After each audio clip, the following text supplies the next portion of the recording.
Well, hey there, Aletheia Church.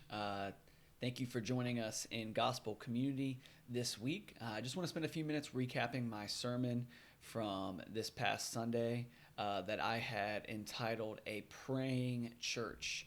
One of the things I made sure to do at the beginning of this sermon was just make sure that we understood that verses 1 through 7 in chapter 2 were a continuation of what we had seen in 1 Timothy chapter 1, where Paul is trying to encourage Timothy in how to lead this young and growing church. And so, in light of that, kind of this charge he brings to Timothy and he gives them is for him to lead them to be a praying church.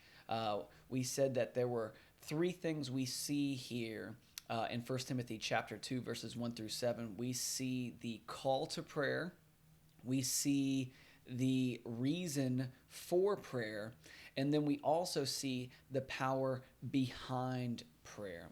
And so in that first section, we saw that the call to prayer is to be praying, and we said that Paul lists a number of different types of prayer there in those first two verses. That he says supplications, which are asking God for things we need. We see that he just talks about prayer in general, that he talks about intercession, which is asking God to intervene on others' behalf. And then lastly, we saw that he encouraged them to give thanksgivings, which is expressing gratitude to God for what he has already done or what you expect him to do. And then we also added that Paul calls them to pray for all people. And we spent a few minutes talking about the importance of that, and I hope you will in your groups as well. We went on to talk about the reason for prayer.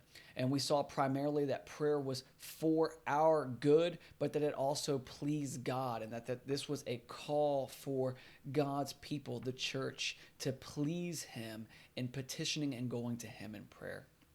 Lastly, we saw the power behind prayer, which was Jesus, and specifically Jesus as our mediator. We spent time talking about how the people of Israel needed a priest to mediate between them and God on numerous occasions, and specifically on the Day of Atonement, how important that was. But that now, because of the finished work of Jesus Christ, we have access to the Father because Jesus is our mediator, going to the Father on our behalf. Then we finished up our sermon just looking at Jesus' example to us in Matthew chapter 6. And I talked through something called kingdom prayer that I had been taught by a guy by the name of Ted Sin, and that there were 6 movements to kingdom prayer. And I hope that you'll put those into practice in your gospel community after you hear this. And those 6 movements are sonship. And then we move forward from sonship into worship, then worship into lordship, lordship into provision, provision into reconciliation, and then lastly, reconciliation into salvation.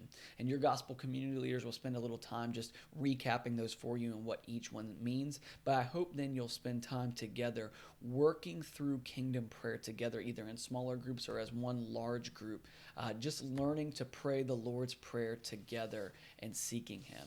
So I hope you guys have a greater view of prayer and its importance in your life after gospel community this week. I am praying that God will increase our capacity and our desire for prayer and petitioning him. But I love you guys. Have a great week. Go and be the church.